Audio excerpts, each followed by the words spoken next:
Hi folks, welcome to the Epochs of the Lotus Eaters, episode 54.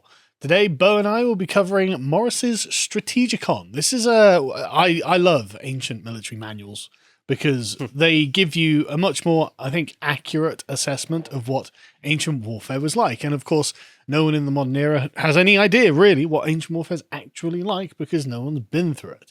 And so the closest I think you can find is reading these ancient manuals. And this was one I hadn't read. I've read lots of them, but just I hadn't ever read this one. So Maurice was he general? A Byzantine general? It was the emperor. He was the emperor, was he? Right, okay, yeah. So he must have been a general. And general, though, that's important, that he Yes. combines the two things. I'll talk about that in a moment. Well, yeah, actually, that's true. I say he must have been a general, but actually he might not have been. Justinian wasn't. Right. But yeah, and so he around the turn of about 600 AD, that sort of period of time. So it's an interesting period of European and sort of Near Eastern history, isn't it? Because we've come out of the classical era and we're moving into the medieval era. But this is that weird period of time between about now and sort of the end of Charlemagne, where it's all a bit, and the rise of the Arabs and the Muslim conquerors and stuff like that. So, but this is before that. So this period of time is a very strange period where things are changing. Yeah, no, definitely so. It's sort of the Dark Ages. Now, historians I don't like that term. get their panties in a bunch about that expression, the Dark Ages, because lots of people say it's not dark at all. It's a misnomer. Well, I don't think so much okay. because, here's just one line from the introduction of that book. It says, from roughly 650 to 800, the production of books of all sorts declined noticeably. That's an understatement. That's a massive understatement because, of course, you've got the literate world, which the Mediterranean, the classical Roman world. So they were responsible for most sort of books, and for all sorts of different reasons, it just declines there massively. So, of course, the archaeological evidence is just as it had always been, but the literary side of things, it does go darker, for want of a better expression. But just on this, we're going to talk about Maurice's Strategikon. And Maurice's dates, his reign was from 582 to 602, so 20 years there. So the very end of the 6th century, very, very beginning of the 7th century. Now, when you study ancient history, there's this thing, where does the truly ancient world end? And where does late antiquity start? Where does the early Christian period start? Well, I mean, people usually put it at the end of the fall of the Western Roman Empire and the rise of Christendom at Constantine's victory. Right, yeah. These are sort of the normal, but just to be clear, these are things that historians have retroactively applied to periods of time, almost not arbitrarily, but the idea of a cut-off point is just fiction, really. The people living through it certainly wouldn't have seen it the way we do. Yeah, no, absolutely. So, but nevertheless, historians can't help themselves but categorize, and you kind of need it, right? You need so, some people say that the early Christian period starts with the reign of Constantine, or starts with the death of Constantine, depends who you read, who you want to believe. Some people say that late antiquity starts in about 150 AD. I think that's too early for me. I think it's too early, yeah. Some people say that late antiquity doesn't end until Charlemagne. So you're talking. It's too late. So that's too late, right? So it isn't. That's the early medieval period, I would say. Right. Yeah. So if we're talking about around 580, 590, 600 odd, we are in that a position where it's definitely not the Middle Ages. No, it's definitely not. But it is sort of quite late antiquity. Yeah. It's hard to argue it's not late antiquity. We're in the early Christian period. These are all Christians. Yes. Byzantium in the late 6th century is completely Christian. Oh yeah, the entire Roman Empire had been Christian for 300 years. But the shadow of the ancient classical world looms large over what's happening here, but you can see the transitional period happening into the paradigm of Abrahamic faiths competing with one another that defines the Middle Ages. So this is just before the life of Muhammad, basically. Yes. So just before, like 30 years or something. Yeah. So he's one of the last emperors. Another quick line here, which just sort of sets the tone for what we're going to talk about. That, quote, collections, compilations and adaptations were made. The Byzantines then inherited a considerable library of books on military matters. So the Strategikon of Maurice isn't the first, and it's not the last, but it's arguably the most important. So there was a guy in the 10th century who wrote another treatise, like the Tactical Constitutions, by one of the later emperors in the 10th century, Right. which from the 10th century onwards was considered the gold standard for Byzantine military manuals. But it's almost entirely Maurice's Strategikon. There's Right, like a is couple it? of tweaks, Right, a couple of extra bits. Right. And some say, in fact, that the last two books, there's 12 books in the Strategikon, some say the last two are later adaptations. But Maurice himself, so just to talk about him real quick, again, a very broad idea is that where Byzantine emperors, sometimes they were pure statesmen, administrative types, like Justinian the First, and other times they were out-and-out generals. Now, Maurice brings Basil. Basil the Second. We'll have to do Basil at some point. I'd love to. Yeah, it's very, very, very interesting life. Maurice brings in a period of having a military emperor. So you're the emperor and you're the actual general in the field, and that lasted for hundreds and hundreds and hundreds of years. So Maurice is sort of the end of Justinian's dynasty. He's part of that same dynasty there.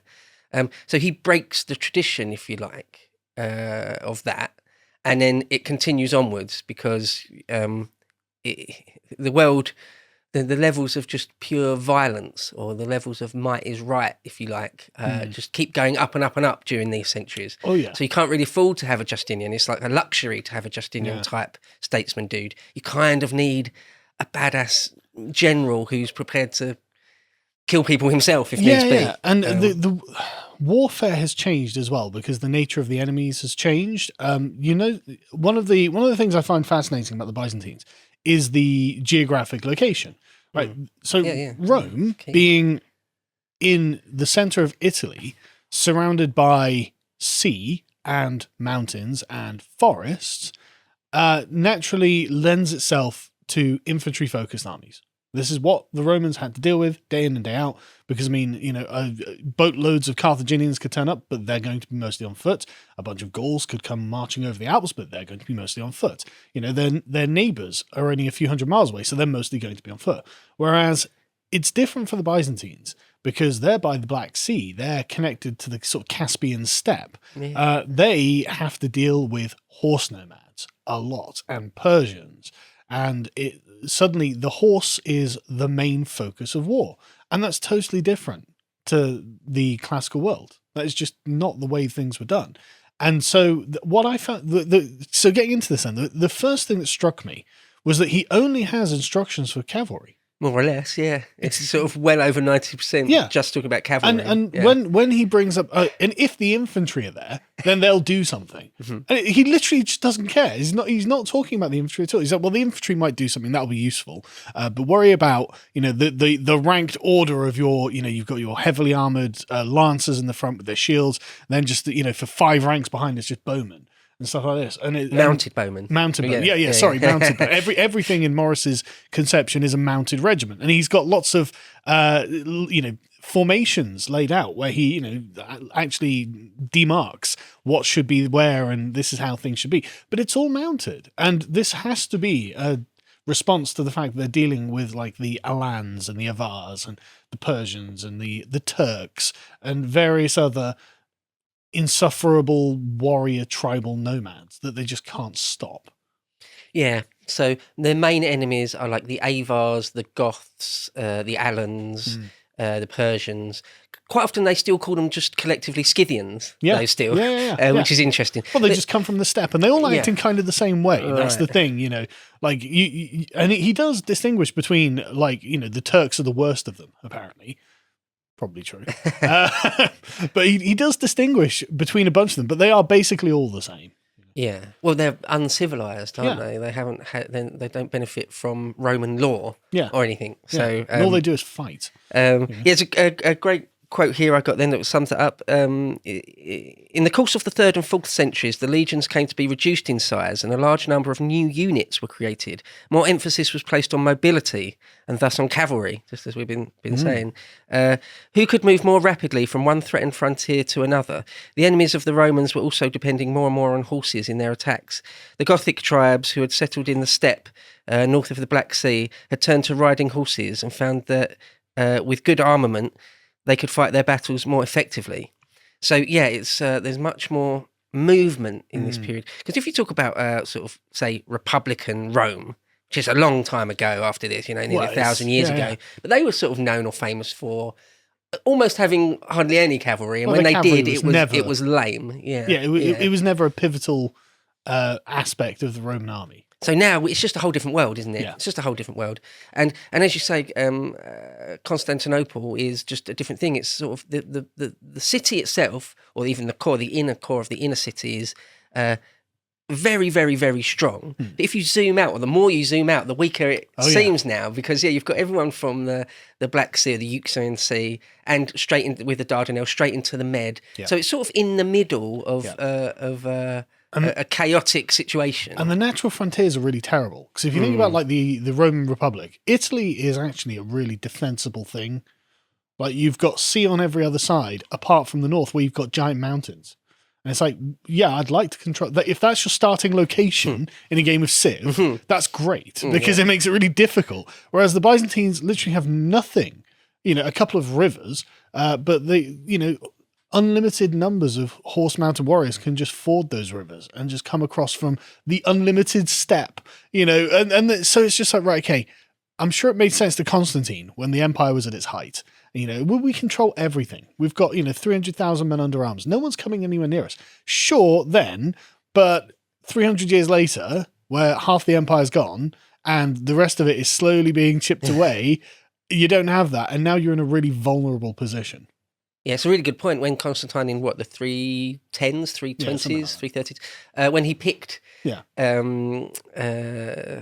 that city, the frontiers was very long, far away to the east. So it seemed like an okay place. Yeah, that's a really good point, actually. And it takes hundreds of years. Because also bear in mind that Constantinople doesn't finally fall for like another 800, 900 years. Was it 1540 or something? 1452 or 1453 is the date. Yeah, 1453, sorry. Yes. So it is so a long way off. Yeah. Because it is a massively defensible position that's directly on the sea. So it is a very difficult thing to take. And we'll talk about the fall of Constantinople another time. Because that's interesting in and of itself. I was just listening to Edward Gibbon talk about that when Mehmed II finally got in there. Yeah. Very bloody. The city's fallen and I'm still alive. I want to read one quote that harkens back to what we said about the Dark Ages, just super quick. It says, in the period, it was from the introduction by, what's the chap's name? George Dennis. Says, the period in which this transformation occurred, however, is one in which there is an unfortunate gap in our historical sources. Reliable information about the middle and late 5th century is not plentiful, and the army that emerges after that is different from what had been. Now, so I just wanted to sort of emphasise that point. The next thing is to say that once again, that's not didn't come out of nowhere.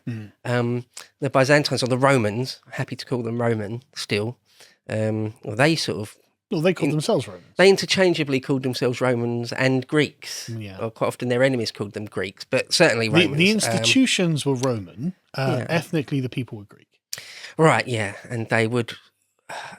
Well, it depends what exact period you're talking about, whether they write in Latin or Greek. But anyway, they took it very seriously. They're sort of modern people in the sense that they're looking at it with their eyes open, being extremely rational. Oh, yeah. Which doesn't sound like much of an ask, but it's actually quite a thing. I mean, no one else has been doing it before them. Yeah, and the way that people used to look at the world was enchanted. There's magic in everything. There were gods in the rivers and in the trees, and there was divine providence that saturated all of a person's life. And so when someone like Machiavelli finally comes along in the early 16th century and says, yeah, we can take all the morals out of this and just talk about realism. For that was shocking at the time. And this was hundreds of years before. Yeah. And so it's hard to overstate how important that is. And it clearly gives them an advantage as well, Oh yeah, no, absolutely. I've heard people call Maurice's Strategikon basically futuristic. Yeah, in some ways, what he's saying anyway. Well, it feels he feels modern. Yeah, and what I love about it as well in the beginning, where he's like, "Look, I'm not going to talk this up. I'm not going to use fancy words, and you're going to criticize me for speaking so plainly. but there's a reason that he's doing it, and he wants to get across just the bare bones of this is the reality of the thing. You know, I've obviously been through it. This is what you need to know. Just do these things. And a lot of the advice that he has is stuff I don't feel comfortable with. You know, some of it is like, well, you know, basically lie to your troops. You know, quite often. Yeah, it'll get their spirits up. Your own men's eyes. Yeah. And things like that. And it's like, it just feels wrong. It's like, yeah, but you're going to have to do it. Yeah, it's like Machiavelli in the sense that it's just sort of painfully honest and real about what people are like. Yeah, like painfully honest. I agree with you actually. So another quick quote, and then something about the author, because it's been attributed to Maurice. But it might not be him. So anyway, here's one quote again from the introduction, which was very interesting. He said, quote, for the Byzantines, war was not an art to be practiced. War was an art to be practiced by professionals. They possessed books on all subjects of warfare, which were copied over and over again, and presumably read, for thorough planning and intelligence. Nothing should be left to chance. Maurice twice reminds his readers that the Byzantine generals should never have to admit, "I did not expect that." Yeah, that was one of the lines that came out repeatedly to me, actually. That you can tell that he's obviously, again, people have said this. Well, everything was going great. I just didn't expect them. It's like, well, okay, but you were the guy in charge, and you should have expected that there would be an ambuscade or something like that, you know. And this, you can imagine that many unexpected and terrible defeats have come on the heels of the general saying, "Well, I just didn't expect it." Yeah.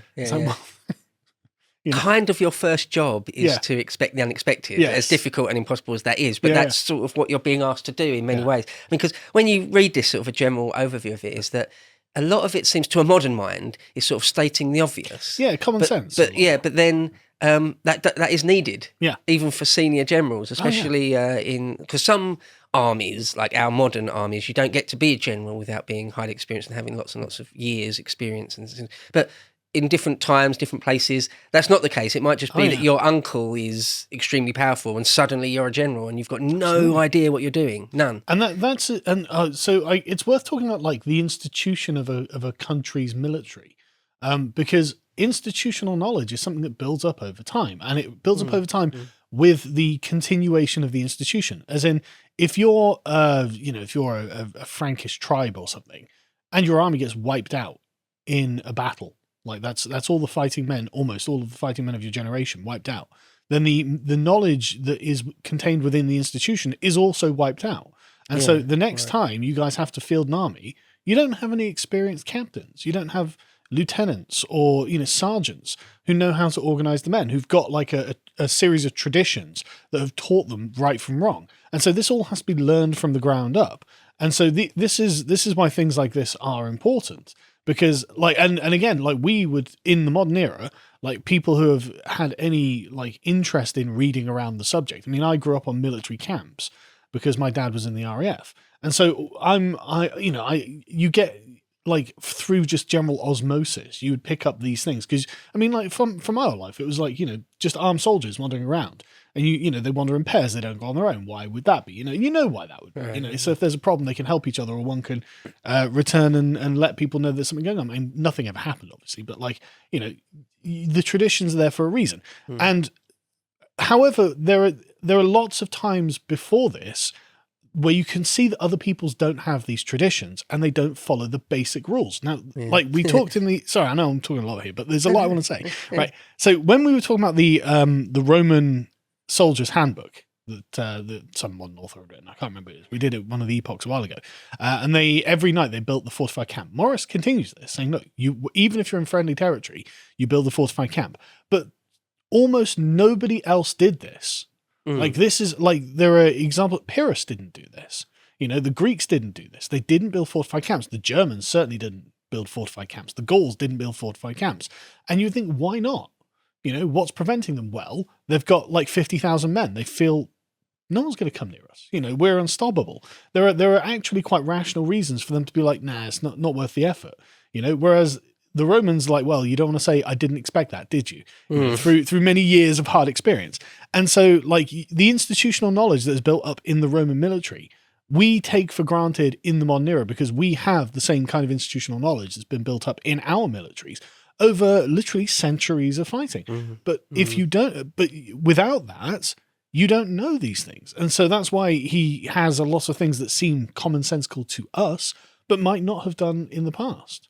Yeah, no, absolutely. I feel like it was written for exactly that sort of an aristocratic young man who finds himself in charge of an army or an army corps or something, and doesn't know anything about anything. Yeah. And so you can read that basically from scratch, where it tells you things like, make sure you've got enough fodder for the horses. Don't wear the horses out in drill. Doing drill parade stuff, really quite obvious things. But yeah, there's another thing I remember. Sometimes it doesn't even take for your whole army to be killed. It just could be a gap of time. So I remember when we first, in 2001, started sending troops into Afghanistan and Iraq. Some people said, some of our detractors, people that write for The Guardian or whatever, would say, well, our troops haven't been in combat for a generation now. We haven't got any real guys, not many guys. We've got a handful that do a small bit of fighting in the Falklands. But other than that, most of our army are completely green in terms of combat. Yeah, just tell so the they're going to world. be terrible. And Thanks, Guardianista. Right, yeah. So, yeah, I mean, people would say about the American army in World War One. They say, well, you're completely untested. Like, you're not really of any real value, which was not true. But this was a common complaint, wasn't it, as well? Though? Yeah, it's a real thing. I recall, I think it was in World War II, when the Americans turned up in North Africa, the Brits were complaining because they were basically poorly disciplined and they didn't know what they were doing. But They wouldn't listen to our advice about desert warfare. Yeah. And got themselves cut up a fair bit because of that. But they learn quickly because war is a harsh teacher, apparently. You do have to learn quickly if you're going to be good. I mean, a quick line here, and it's so true that it's like a cliche, but it says the Romans, meaning the Byzantines, the Romans learned from their enemies, Teutonic or Persian, and turned their weapons against them, which is, of course, Hence true. they were all mounted with bows. Yeah, but Persian-style bows. Yeah, You didn't have a long bow. It was like a recurve bow, so it's quite relatively short, so you can fire it from So it's manoeuvrable on saddle. horseback. Yeah, so you can do it from the saddle. A couple of there were just some small things, like you were saying, like the nobleman who doesn't know anything. You can imagine that, in the high stakes world of familial politics in the Byzantine court, it's a million miles away from being a general on the battlefield, but because of your particular position, there's some 17-year-old kid right now, you're a lieutenant in charge of a detachment, and you're like, what? I don't know anything about this. I know the proper rules and customs of bowing to the emperor, whatever. Okay, great. Read this.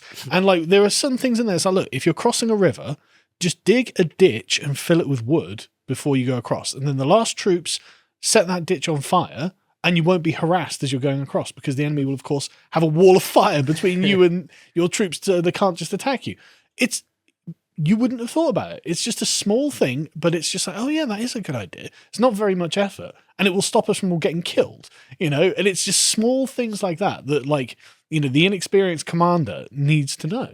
Yeah, I said earlier, it's quite a lot of it is stating the obvious or common sense. Some of it isn't. Some of it's really like, I've never thought of that before. Yeah. That's a good little trick, good little tactic. Why not do that? Setting fire to the ditch is a good idea.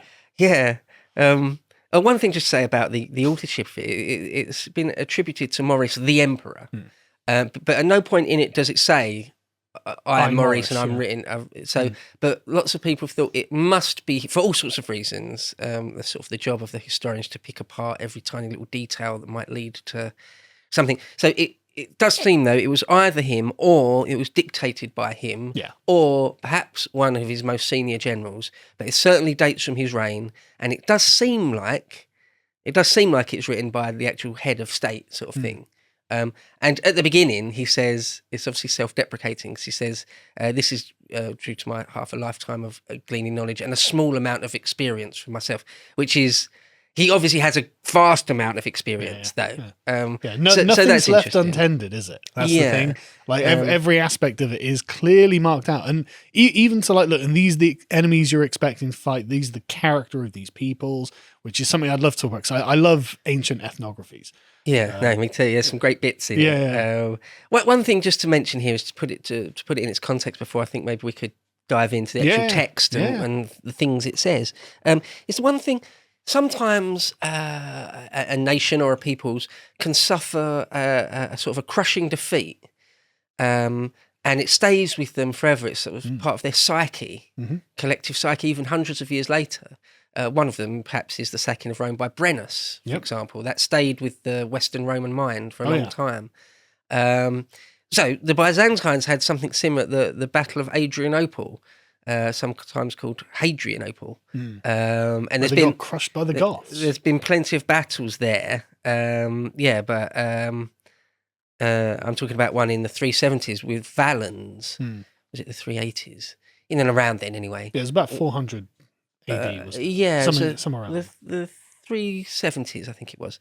And anyway, they got outflanked, and the emperor himself was killed. Yeah, Valens, and it's sort of very, very low ebb for Byzantium, and they remembered that forevermore as sort of whatever we need to do, we don't want that to happen again, because Adrianople is Edirne in modern day Turkey. I'll put a map up so everyone can see. Not very far from the walls of Byzantium at all. No, really, like Pretty a close. day's ride. Yeah. You know, it's really, really close. So to have more or less your entire army and the emperor killed there is Not sort of good. It's almost the end of the story, isn't it? Yeah, You're yeah. right on the brink of everything, of losing everything. And if your city wasn't the massive fortified Constantinople, it would have been. The Yes, end. absolutely. Yeah, absolutely. Yeah, the walls of Constantinople saved it. They've so got a many times, legendary for hundreds and reputation hundreds of for a years. reason.